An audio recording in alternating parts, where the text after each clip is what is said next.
നമസ്കാരം, ഞാൻ മൃണാൾ. കേരളത്തിൽ ഇപ്പോഴും ഇന്നസെൻസ് നഷ്ടപ്പെട്ടിട്ടില്ലാത്ത ഒരു ടൗൺ ഏതാണ്, തിരക്ക് പിടിച്ചൊരു ടൗൺ ഏതാണെന്ന് ചോദിച്ചാൽ ഒറ്റയടിക്ക് എൻ്റെ മനസ്സിലേക്ക് വരുന്ന ഉത്തരം പാലക്കാടാണെന്നാണ്.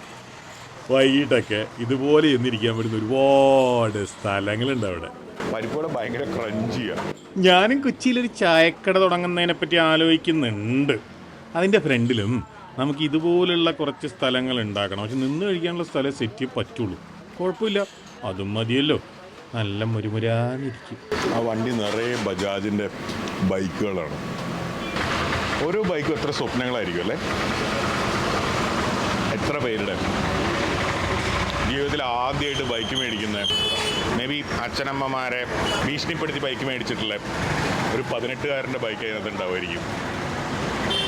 40 കൊല്ലം പണിയെടുത്തിട്ടും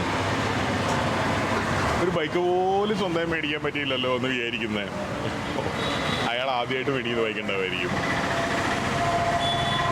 മേ ബി ചിലപ്പം ഒരു ഗേൾ ഫ്രണ്ട് ബോയ് ഫ്രണ്ടിന് സമ്മാനം കൊടുക്കുന്ന ബൈക്ക് ഉണ്ടാവുമായിരിക്കും.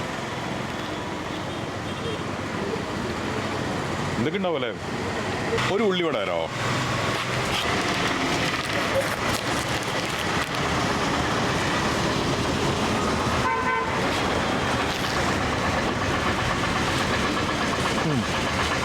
സന്തോഷങ്ങളുടെ സ്റ്റോറി മാത്രമല്ല ഉണ്ടാവുക.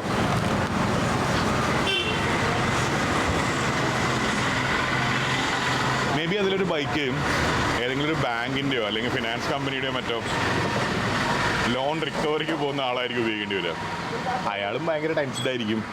ഇത് രാവിലെ പോയിട്ട് എല്ലാവരോടും ചോദിക്കണ്ടേ, അത് മുടങ്ങിയില്ലേ, ഇത് മുടങ്ങിയില്ലേ.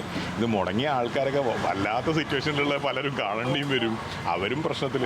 അപ്പോൾ അതിന് പോകേണ്ടി വരുന്ന ബൈക്കും ഉണ്ടാവുമായിരിക്കും. ഉള്ളിയോടെ പോരാ, പരിപ്പോടെ തന്നെയാണ് നല്ലത്. അവിടെ ഉഴുന്നോടെ ഉണ്ടല്ലോ. ഉള്ളിയും കുറവും മാവ് കൂടുതലുമാണ്. ഒരു ഉഴുന്നോടെ വരുമോ? എനിക്ക്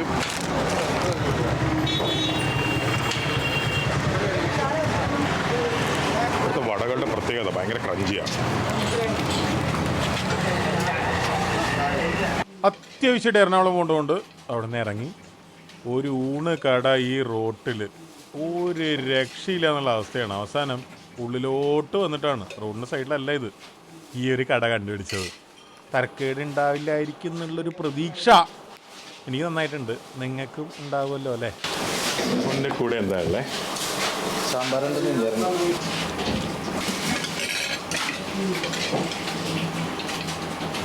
വേറെ എന്തെങ്കിലും മീനോ?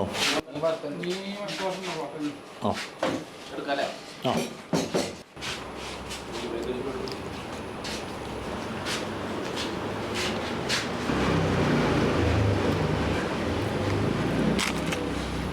പാലക്കാട് നിന്ന് തൃശ്ശൂർ പോകുന്നവനും ഒരു രക്ഷയില്ല റൂട്ടിൽ.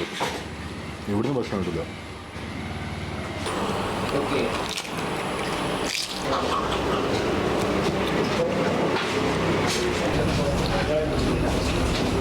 ഇപ്പോൾ അവിടുന്ന് ഒരു 10 മിനിറ്റ് ഉള്ളിലോട്ട് വരണം. നമ്മൾ പാലക്കാടേക്ക് അല്ല കൊച്ചിയിലേക്ക് പോകുന്ന വഴി കുറേ മുന്നോട്ട് പോയി യൂട്ടേണൊക്കെ എടുത്തിട്ട് വരണം. പിന്നെ ഗൂഗിൾ മാപ്പ് നമ്മളെ കൊണ്ടുപോകാൻ മറ്റേ ഇതിനകത്തേക്കാണ്, കാർഷിക സർവകലാശാലയുടെ കോമ്പൗണ്ടിനകത്തേക്കാണ്. അപ്പോൾ അതിനകത്ത് കയറി വെള്ളച്ചാട്ടം, അതിനകത്ത് കയറി ചുറ്റി തിരിഞ്ഞ് പുറത്തിറങ്ങി വേണം ഇങ്ങോട്ട് വരാൻ. അപ്പം ഭയങ്കര പാടാണ് ഒരു ഊണാണ് ഇടിക്കൽ. ഊണ് കട ഈസ് വെരി ഡിഫിക്കൽട്ട്. എന്നുവെച്ചാൽ പൊറോട്ടയും മീനും കിട്ടുന്നല്ല കേട്ടോ, ഒന്നും കിട്ടില്ല. ഞാൻ ആക്ച്വലി അവിടെ എന്തോ വൈറ്റ് ഹൗസിന് എങ്ങനെ മറ്റൊരു റെസ്റ്റോറൻറ്റ് ഉണ്ട് അത്ര. ഇന്നലെ പാലക്കാട് നിന്ന് ഒരാളെന്നോട് പറഞ്ഞിരുന്നു ഒരു റെസ്റ്റോറൻറ്റ് ഉണ്ടെന്ന്. അവിടുന്ന് കഴിക്കാമെന്നുള്ളതായിരുന്നു പ്ലാൻ. പാലക്കാട് നിന്ന് ഇറങ്ങുമ്പോൾ അവിടെ ഞാൻ പോയിട്ടില്ല. അപ്പോൾ ഞാൻ അതിൻ്റെ ലൊക്കേഷൻ എവിടെയെന്ന് അറിയാൻ വേണ്ടി ഇത് പറഞ്ഞു തന്ന ആളോ വിളിച്ചപ്പോൾ അയാൾ പറയാം, പെട്ടെന്ന് നോക്കോ പോയിട്ട് വീഡിയോ ചെയ്യണം കേട്ടോ. അത് അല്ല, ഭയങ്കര മോശമാണ്. നിങ്ങളവിടെ പോയിട്ട് മോശം പറഞ്ഞ് വീഡിയോ കാണാനാണ്. ഞാനൊരു മനുഷ്യനല്ലേ, എനിക്കും ഭക്ഷണം കഴിക്കണ്ടേ.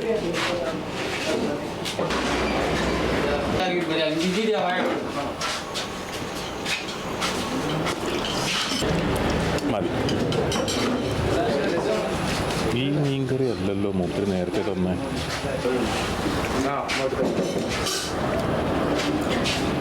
നേരത്തെ തന്ന മീൻകറി ഇതല്ല നേരത്തെ തന്നെ.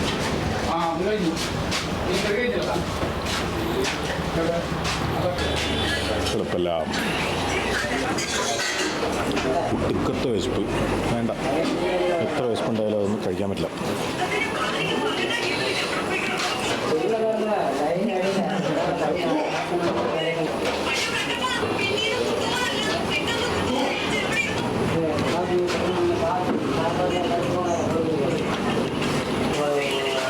ഇന്നലെ കൊച്ചിയിൽ നിന്ന് പാലക്കാടേക്ക് പോകുമ്പോൾ എത്ര കഷ്ടപ്പെട്ടോ ഭക്ഷണത്തിന് വേണ്ടിയിട്ട്, അത് തന്നെയാണ് തിരിച്ചു വരുമ്പോഴും സീൻ.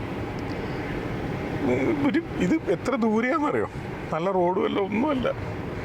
പക്ഷേ ക്യാബേജ് ഉപ്പേ, ഒരു നാടൻ ചായപ്പിടി, അതെന്ത് കൂമ്പും കാമ്പും അച്ചിങ്ങ പീച്ചിങ്ങ വഴുതിനങ്ങ പയറും ഇതൊന്നും ഇത് ഇല്ല ഈ ലോകത്ത്. എന്തെങ്കിലും ആവട്ടെ, ക്യാബേജ് പിന്നെയും സഹിക്കാം. ആദ്യം തന്നൊരു മീൻകറി ഉണ്ടായിരുന്നു, അത് തരക്കേടില്ലായിരുന്നു. രണ്ടാമത് മീൻകറി വന്നപ്പോൾ ഒരുമാതിരി അണക്കെട്ടിൽ നിന്ന് വെള്ളം പൊട്ടിയ പോലെ പൊട്ടി. ഇപ്പം ഞാൻ വരത്തനായതുകൊണ്ട്, ഈ നാട്ടുകാരനല്ലാത്തതുകൊണ്ട് തന്നതാണോ? അല്ല, അതെന്തെങ്കിലും ആവട്ടെ. ചെറിയ ഊണ് കട, മീൻ പൊരിച്ചതും 2 ഊണും 2 മീൻ പൊരി ഒക്കെ കഴിച്ചിട്ട് 160 രൂപയേ ഉള്ളൂ. മനുഷ്യന്മാർ അതിന് കാശിനുള്ളതൊക്കെ അവർ തന്നിട്ടുണ്ട്, അവരുടെ കുഴപ്പമില്ല. ഈ ഹൈവേയുടെ സൈഡിലപ്പോൾ ഒരാൾ എങ്ങനെ ഭക്ഷണം എവിടെ പോയി കഴിക്കും? എത്ര പേര് എവിടെയൊക്കെ റെസ്റ്റോറൻറ്റ് തുടങ്ങുന്നു, ഒരു ഫീസിബിലിറ്റിയും നോക്കാതെ, ഒരു തരത്തിലും ഫീസിബിൾ അല്ലാത്ത എന്തൊക്കെ പ്രൊജക്റ്റുകൾ കോടിക്കണക്കിന് രൂപ ചിലവാക്കിയിട്ട് ഫുഡ് ഇൻഡസ്ട്രിയിൽ ആരൊക്കെ ചെയ്യുന്നു? ഈ പാലക്കാടിൻ്റെ ആ കൊച്ചിയുടെ ഇടയിൽ, അല്ലെങ്കിൽ പാലക്കാടിൻ്റെ എന്താ പറയുക, ഒരു ഇരിഞ്ഞാലക്കുടിയുടെ ചാലക്കുടിയുടെ ഇടയിൽ ഒരെണ്ണം ചോറോ ബിരിയാണിയോ പൊറോട്ടയോ ചപ്പാത്തിയോ അങ്ങനെ എന്തും കിട്ടുന്നത്? അവിടെ ആ കൊടകര ഭാഗത്ത് കുറേ ഗൂഗിൾ മാപ്പിൽ ഭയങ്കര റേറ്റിംഗ് ഉള്ള സ്ഥലങ്ങൾ കാണാം. എല്ലാം പഞ്ചാബി ധാബ പോലത്തെ സംഭവങ്ങളാണ്.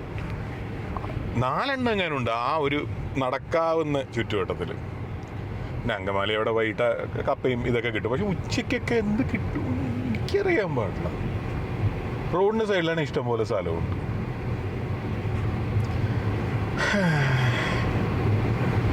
ലാഭമുള്ള സ്ഥലത്ത് കച്ചവടം ചെയ്യുന്ന ആൾക്കാർക്ക് ഇഷ്ടമല്ലായിരിക്കും ചിലപ്പോൾ. തുടങ്ങാൻ പൂട്ടുക ഇതാണല്ലോ റെസ്റ്റോറൻറ്റുകളുടെ സ്ഥിരം പരിപാടി. അതായിരിക്കും ഇഷ്ടം. ആജിക പണ്ട് പറഞ്ഞ പോലെ നഷ്ടമാണ് ഈ അമ്മയ്ക്കിഷ്ടം.